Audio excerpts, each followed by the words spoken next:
This video is going to be a general gym guide for all sorts of athletes, and it doesn't matter if you're a footballer or a swimmer. We're going to cover the basis of what you need to focus on in your sport and how to identify those factors. So, I'm a swimmer, and swimming is a very full body sport. You need legs for diving off the blocks, you need core stability for maintaining your stability in the water, and that means that I would have to train a lot of lats for pulling motions and obviously legs for pushing off.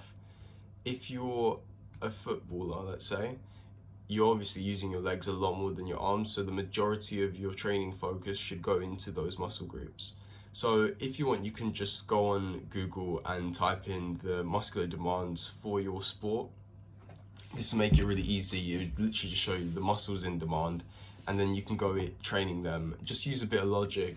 If depending on your sport, just search it up and then check obviously what you need to train more compared to other sorts of muscle groups. The second part of this video is identifying if you're a sprinter or a distancer, because this is really important and it will influence the way you train. So for example, I'm a distance swimmer, and distance is considered anything over 200 meters. So it's almost middle distance, but it's a distance swimmer, you'd still call them. So that is 200s. I swim only 2 100s events, but mainly I perform a lot better in my 200s, and that event lasts around 2 minutes, 2 minutes 10 seconds. So it is endurance in a sense, and that means that the exercises that I do is mainly higher repetitions with lower weight, and that's to try and build a bit of muscular endurance.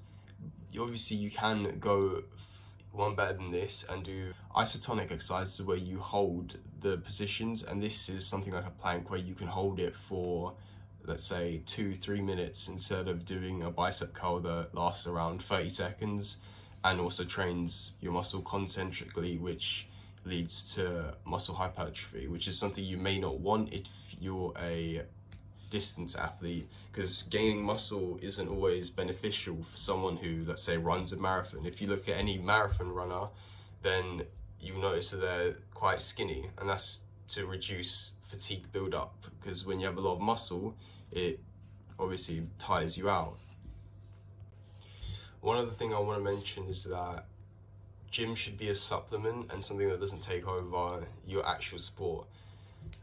For me, I really enjoy going to the gym, and I enjoy it a lot more than training and swimming, but I have to understand that I'm doing gym to get better at swimming. That means I have to try and optimize it as best as I can, and that means me focusing on the correct muscle groups. But however, off-season swimming, I as I'm quite a skinny kid, I want to try and bulk, and when a competition that is important isn't coming up, I switch my training from more of like a power training standpoint to muscle hypertrophy, and that's where I actually do like a proper split and do hypertrophy exercises like bench press, like curls, like all these leg extensions to ensure that my muscles are actually growing off season.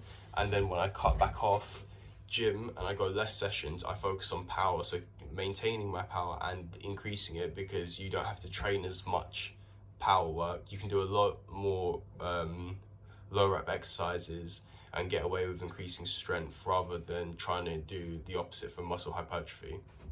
And I've actually got a video where I explain this, and that is going to be not Michael Phelps's, Adam Peaty's gym routine, which you can scroll and find on my channel if you want to watch that.